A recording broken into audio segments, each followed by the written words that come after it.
खुलुमबाय आंनि मुङा निरेन नार्जारी मरिगाव जिल्ला गेरुवा बियाबनि सिङाव थानाय बरसिबान्दा गामिनि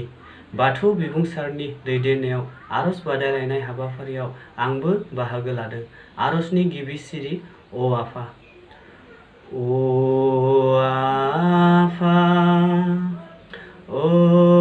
आफा नोंनो जादों नोंनो जादों नोंनो जादों आफा सोरजिगिरि नोंनो जादों आफा सोरजिगिरि ओ आफा नोंनो जादों नोंनो जादों नोंनो जादों आफा सोरजिगिरि नोंनो जादों आफा सोरजिगिरि मुलुग गिदिं गिदिं बेंनायगिरि हाजो हाला जेरावबो साग्लोबना थाग्रा ओ आफा नोंनो जादों बोराइ बाथौ ओ आफा नोंनो जादों बोराइ बाथौ मुलुग गिदिं गिदिं बेंनायगिरि हाजो हाला जेरावबो साग्लोबना थाग्रा ओ आफा नोंनो जादों बोराइ बाथौ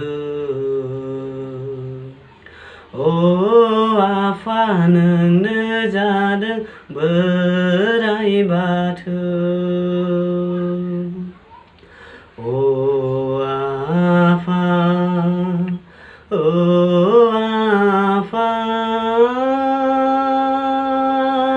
नोंनो जादों नोंनो जादों नोंनो जादों आफा सोरजिगिरि नोंनो जादों आफा सोरजिगिरि आफा थैदों आफाखौ गारदों आइ थैदों आइखौ गारदों थेवबो आफा बाथौ नोंखौ गाराखै जों थेवबो आफा बाथौ नोंखौ गाराखै जों आफा थैदों आफाखौ गारदों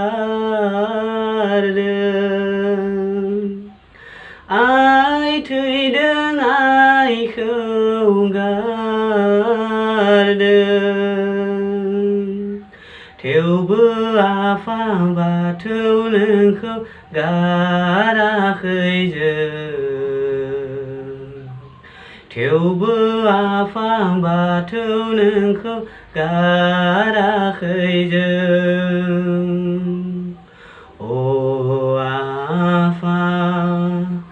ओ